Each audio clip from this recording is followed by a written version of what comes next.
Hello friend, welcome to my YouTube channel BB के knowledge point. अगर आप हमारे चैनल पे फर्स्ट टाइम है तो प्लीज़ हमारे चैनल को सब्सक्राइब कर लीजिए और वीडियो के लास्ट तक बने रहें।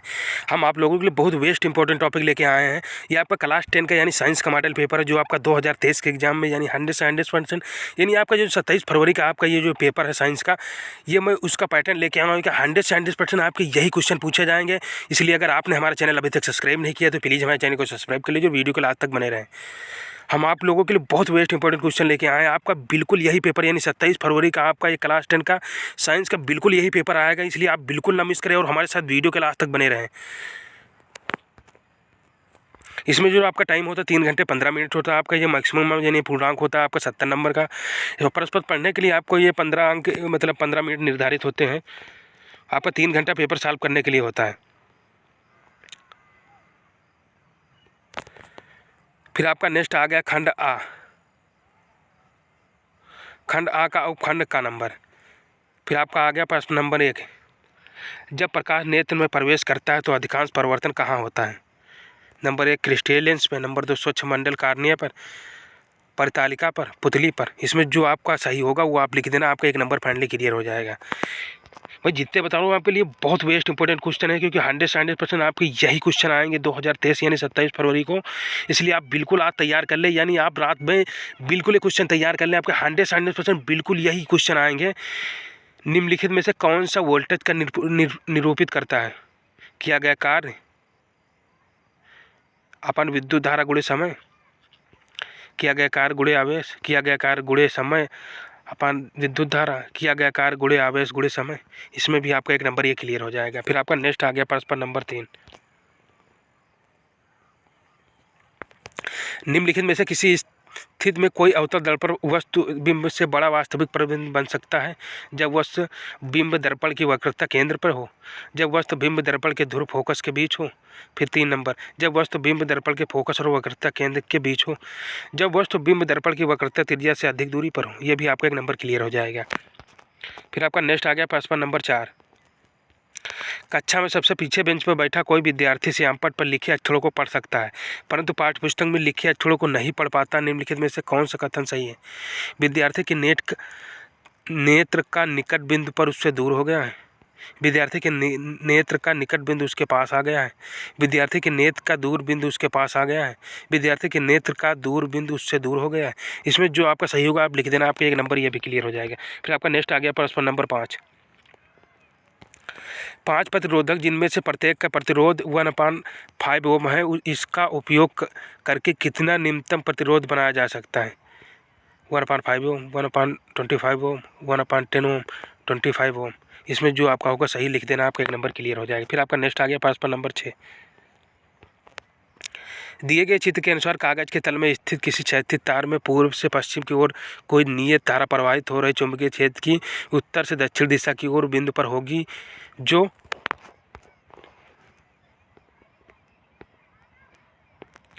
तार के ठीक ऊपर है, तार के ठीक नीचे है, कागज के तल में तार के ऊपर स्थित है, कागज के तल में तार के दक्षिण में स्थित है। ये भी आपका 1 नंबर क्लियर हो जाएगा। फिर आपका नेक्स्ट आ गया प्रश्न नंबर 7। निम्नलिखित में से किसी द्वारा अनंत पर स्थित किसी वस्तु का प्रतिबिंब अत्यधिक छोटा बनेगा? केवल अवतल दर्पण पर, केवल उत्तर दर्पण, केवल उत्तल लेंस, अवतल दर्पण, उत्तल लेंस, अवतल लेंस तथा उत्तल लेंस। ये भी आपका 1 नंबर क्लियर हो जाएगा। फिर आपका नेक्स्ट आ गया उपखंड खा। उपखंड खा आ गया यानी प्रश्न नंबर 8। एक मिश्र धातु यानी मिश्र धातु है, एक तत्व, एक यौगिक, एक समांगी मिश्रण, एक विषमांगी मिश्रण। ये भी आपका 1 नंबर देखे जाएगा बिल्कुल। फिर आपका नेक्स्ट आ गया प्रश्न नंबर 9। निम्नलिखित में से असंतृप्त हाइड्रोकार्बन को पहचानिए? C3 - CH2 - C2 - C3। फिर आपका सेकंड नंबर है CH3 - CH बराबर CH - CH3। फिर आपका नेक्स्ट नंबर आ गया CH3 - CH CH3। फिर आपका फोर्थ नंबर है विकल्प CH3 - C CH3 बराबर CH2। इसमें से आपका जो ऑप्शन सही होगा आप लिख देना, ये भी आपका 1 नंबर क्लियर हो जाएगा। फिर आपका नेक्स्ट आ गया ए तथा बी तथा डी, सी तथा डी, बी तथा सी। इसमें जो आपका होगा ये भी लिख देना, आपका 1 नंबर क्लियर। फिर आपका नेक्स्ट आ गया प्रश्न नंबर 8। ठोस कैल्शियम ऑक्साइड जल के साथ तीव्रता से अपक्रिया कर कैल्शियम हाइड्रोक्साइड बनाता है तथा ऊष्मा उत्पन्न होती है। इस प्रकार चूने का बुझाना कहते हैं। कैल्शियम हाइड्रोक्साइड जल में घुलकर इसका विलयन बनता है, जिसको चूने का पानी कहते हैं। निम्नलिखित में से कौन सा कथन चूने के बुझाने तथा इसके विलयन बनने के लिए सत्य है? यह एक ऊष्माशोषी अपक्रिया है, यह एक ऊष्माक्षेपी अपक्रिया है। परिणामी विलयन की pH 7 से अधिक होगी, परिणामी विलयन की pH 7 से कम होगी। इसमें से आपका जो सही होगा लिख देना। फिर आपका इसी में आपका दे रखा ए तथा बी, बी तथा सी, ए तथा डी, सी तथा डी। इसमें से आपका जो सही होगा आप लिख देना, आपका ये भी एक नंबर क्लियर हो जाएगा। फिर आपका नेक्स्ट आ गया प्रश्न नंबर 11। एक परमाणु की परमाणु त्रिज्या का निम्नलिखित में से कौन सा सही प्रदर्शन है?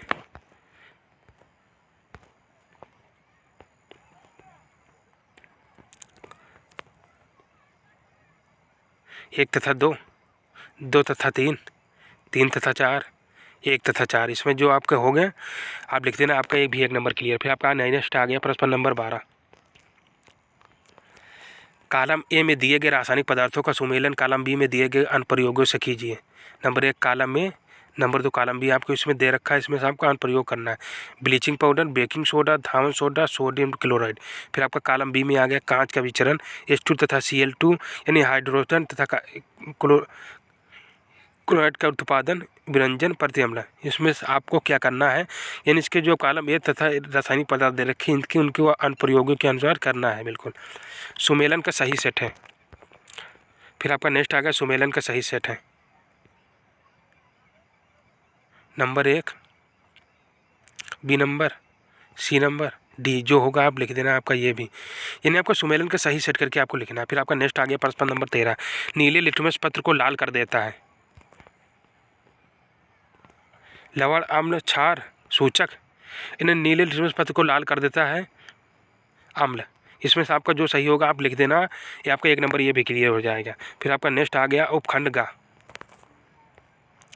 चूने के पानी से भरी परख नली में जब मुंह द्वारा फूंका जाता है तब चूने के पानी किसकी मौजूदगी के कारण दूधिया हो जाता है? ऑक्सीजन, कार्बन डाइऑक्साइड, नाइट्रोजन, जलवाष्प। ये भी आपका एक नंबर क्लियर हो जाएगा। फिर आपका नेक्स्ट आ गया प्रश्न नंबर 15। कुछ डायनासोरों में एक पिच मौजूद थे किंतु उड़ नहीं सकते थे, लेकिन पक्षियों में पर होते हैं जो उनमें उड़ने में मदद करते हैं। विकास के संदर्भ में इसका यह अर्थ हुआ कि सरीसृपों की उत्पत्ति पक्षियों में हुई। सरीसृपों और पक्षियों के बीच कोई विकास संबंध नहीं है, दोनों ही जीवों में पर बीच समजात अंग है। पक्षियों की उत्पत्ति सरीसृपों से हुई। ये भी आपका एक नंबर क्लियर हो जाएगा। फिर आपका नेक्स्ट आ गया प्रश्न नंबर 16। यदि किसी जीव का जीवाश्म पृथ्वी की अपेक्षाकृत गहरी परतों से प्राप्त हुआ तब भविष्यवाणी कर सकते हैं कि जीव का विलोप हाल ही के कुछ वर्षों में हुआ। जीव का विलोप हजारों वर्षों पूर्व हुआ। पृथ्वी की परतों में जीवाश्म स्थित का जीव से विलुप्त होने की अवधि से कोई संबंध नहीं है। विलुप्त होने की अवधि का निर्धारण नहीं किया जा सकता है। आपको ये चित्र दे रखा है। फिर आपका इसमें से आपका एक नंबर क्लियर हो जाए। आपका नेक्स्ट आ गया प्रश्न नंबर 17। चित्र में भाग ए, बी, सी और सी किस क्रम में लिखे हैं? ये आपको ये दे रखा है, जो चित्र दे रखा है इसमें ए, बी, सी और किस क्रम में लिखे हैं आपको लिखना है। बीजपत्र, परांकुर और मूलांकुर, परांकुर, मूलांकुर और बीजपत्र, परांकुर, बीजपत्र और मूलांकुर, मूलांकुर, बीजपत्र और परांकुर। ये भी आपका एक नंबर क्लियर हो जाएगा। फिर आपका नेक्स्ट आ गया प्रश्न नंबर 18। अमृता देवा विश्रोई राष्ट्रीय पुरस्कार भारत सरकार द्वारा किस क्षेत्र में प्रदान किया जाता है? जीव संरक्षण हेतु, पौधों की कटाई के लिए, जैव प्रौद्योगिकी के क्षेत्र में, जल संरक्षण हेतु। ये भी आपका एक नंबर क्लियर हो जाएगा। फिर आपका नेक्स्ट आ गया प्रश्न नंबर 19। यदि मटर के एक गोल तथा हरे रंग के बीज वाले RRYY झुर्रीदार तथा पीले रंग के बीज वाले पौधे में RRYY में संकर कराया जाता है तो F1 के बीज कैसे होंगे? नंबर 1 गोल और पीले, गोल और हरे, झुर्रीदार और हरे, झुर्रीदार और पीले। ये भी आपका एक नंबर क्लियर करके जाएगा आपका। फिर आपका नेक्स्ट आ गया प्रश्न नंबर 20। निम्नलिखित में चित्र अंकित ये मादा जनन की किस भाग को प्रदर्शित करता है? ये आपका मादा जनन दे रखा है, किस भाग? नंबर 1 आपका आ गया ग्रीवा, यौन, गर्भाशय, अंडाशय। ये भी आपका एक नंबर क्लियर हो जाएगा। जो भी आपका हो लिख देना, एक नंबर क्लियर। फिर आपका नेक्स्ट आ गया उपखंड खा, यानी खंड व वर्णनात्मक परस्पर यानी उपखंड का। नंबर 1 आ गया आपका ये गोली दर्पण द्वारा परिवर्तन के लिए चिन्ह परिपाटी लिखिए। फिर आपका नेक्स्ट आ गया प्रश्न नंबर 2। वायुमंडल में अपवर्तन किस प्रकार होता है? तारे क्यों टिमटिमाते जब ग्रह नहीं टिमटिमाते? ये आपको लिखना है, बिल्कुल समझा कि आपके 4 नंबर की क्वेश्चन या बेस्ट इंपॉर्टेंट है। फिर आपका नेक्स्ट आ गया प्रश्न नंबर 3। 2 ओम और 3 ओम तथा 6 ओम के तीनों प्रतिरोधक को किस प्रकार संयोजित करें कि संयोजन का कुल प्रतिरोध 4 ओम और 1 ओम हो। ये आपको बिल्कुल प्रतिरोधन इनकी ज्ञात करके आपको लिखना है। ये आपके 4 नंबर क्लियर हो जाएगा। फिर आपका नेक्स्ट आ गया प्रश्न नंबर 4। दक्षिण हस्त अंगुष्ठ नियम में अंगूठे की दिशा क्या निर्दिष्ट करती है कि यह नियम प्रकार फ्लेमिंग वाम हस्त नियम से भिन्न है। किसी क्षैतिज शक्ति संचरण लाइन में पूर्व से पश्चिम दिशा की ओर विद्युत धारा प्रवाहित हो रही, इसके ठीक नीचे किसी बिंदु पर तथा इसके ऊपर किसी बिंदु पर चुंबकीय क्षेत्र की दिशा क्या होगी। ये आपका 6 नंबर क्वेश्चन। आप चाहे तो ये कर सकते हैं, आपका OR यानी अथवा करके दे रखा। आप चाहे तो दूसरा क्वेश्चन ये कर सकते हैं।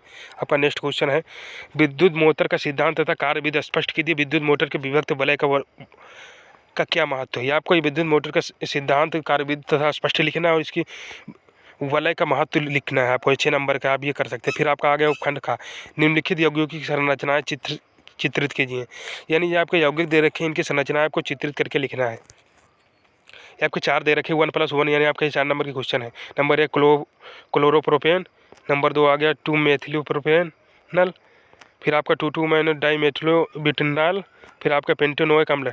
ये आपका 1 नंबर क्वेश्चन है। आपके यहाँ चारों कर दोगे यानी आप चित्र की संरचना है तो आपके 1+1 यानी आपके 4 नंबर क्लियर हो जाएंगे आपके चारों क्वेश्चन करने पर। फिर आपका नेक्स्ट आ गया प्रश्न नंबर 6। कुछ तत्वों के परमाणु क्रमांक नीचे दिए गए हैं 10, 20, 7, 14 तत्वों की पहचान कीजिए। फिर आपका नेक्स्ट फिर आपका नेक्स्ट खा नंबर आ गया आवर्त सारणी में इन तत्वों की समूह संख्या तथा आवर्त पहचानिए। फिर आपका नेक्स्ट आ गया प्रश्न नंबर 7। निम्नलिखित में से आप क्रियाओं में प्रत्येक के लिए असंतुलित रासायनिक समीकरण लिखिए। इसमें आपको रासायनिक समीकरण लिखना है। Calcium hydroxide dash dash calcium carbonate plus जल। फिर आपका खा नंबर आ गया dash dash plus silver nitrate arrow zinc nitrate plus silver. फिर आपका गा नंबर है aluminium plus dash dash arrow aluminium chloride plus copper, barium chloride plus potassium sulphate arrow barium sulphate plus dot dot. फिर आपका next magnesium plus hydrochloric अम्ल arrow magnesium chloride plus dash dash. फिर आपका dash dash plus chlorine arrow hydrogen chloride. ये आपको 1+1 ये आपके चारों क्वेश्चन है आपके 6 नंबर के। यहाँ 1+1 यानी आपके 6 क्वेश्चन है 6 नंबर के हैं। फिर आप ये आप चाहे तो वो कर सकते हैं या फिर आपका नेक्स्ट दे रखा अथवा करके यानी OR करके दे सके, आप चाहे तो ये कर सकते हैं। निम्नलिखित पर टिप्पणी लिखिए। संयोजन अब क्रिया संरक्षण वर्जन यानी 2+2 यानी आपके 6 नंबर क्लियर हो जाएंगे। 2+ यानी तीनों पर आपको टिप्पणी लिखना है। टिप्पणी कम से कम आपको 20 से 25 वर्ड में आपको टिप्पणी रखनी रहेगी। फिर आपका नेक्स्ट आ गया खंड नंबर गा। निम्नलिखित संक्रमण में संतत की विशेषताएं बताइए। ये आपको संकर दे रखा RRY यानी RR आपका गोल हो गया पीला, फिर X बराबर RY यानी झुर्रीदार हरा।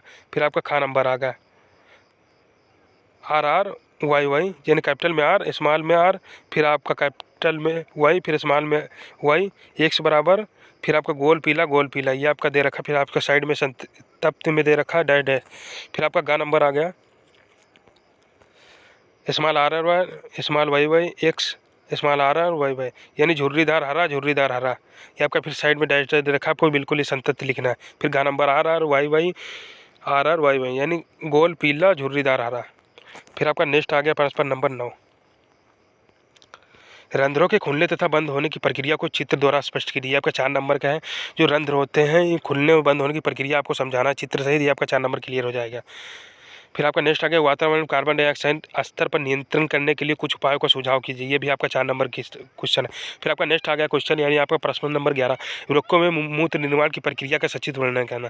जो वृक्क यानी आपकी किडनी होती है उसमें मूत्र निर्माण की जो आपकी प्रक्रिया होती है उसको आपको संचित वर्णन करना है। बिल्कुल आपका 6 नंबर क्वेश्चन है। आप चाहे तो दूसरा क्वेश्चन भी आपको दे रखा ऑप्शन अथवा यानी OR करके दे रखा। आप चाहे तो ये क्वेश्चन भी कर सकते हैं। मानव के नर जनन का तंत्र का सचित्र वर्णन करना। मानव का जन यानी वृक्कों ये जितने वेस्ट इंपॉर्टेंट क्वेश्चन मैं बता रहा हूँ ये आपके 100 से 100% ये आपके पूछा ही जाएंगे, इसलिए आप बिल्कुल मिस न करें क्वेश्चन। यानी आपके लिए लास्ट रात है आपकी, आज तैयार कर लो। आपके कल ही पेपर है सुबह में मीटिंग में साइंस का, इसलिए आप बिल्कुल इसे मिस न करें। बिल्कुल तैयार के लिए आप लोगों के लिए बहुत वेस्ट है।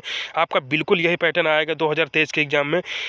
यानी आपका 27 फरवरी का बिल्कुल यही पैटर्न आएगा, इसलिए आप इसे बिल्कुल मिस ना करें। मेरे बताए हुए जितने भी क्वेश्चन है दोस्तों, ये 100 से 100% आपके लिए आएंगे, इसलिए आप इसे बिल्कुल ना मिस करें और तैयार कर लें, क्योंकि आपके लिए 27 फरवरी की आखिरी रात है जिससे आप पढ़ के ज़्यादा से ज़्यादा एग्जाम में लिख सकते हैं दोस्तों। इसलिए आप इसे बिल्कुल ना मिस करें और तैयार कर लें। अगर आपने हमारा चैनल अभी तक सब्सक्राइब नहीं किया तो प्लीज़ हमारे चैनल को सब्सक्राइब कर लीजिए और ये वीडियो अपने दोस्तों के पास जरूर शेयर करें, जिससे वो भी ज़्यादा से ज़्यादा पढ़ के एग्जाम में दोस्तों लिख सकें।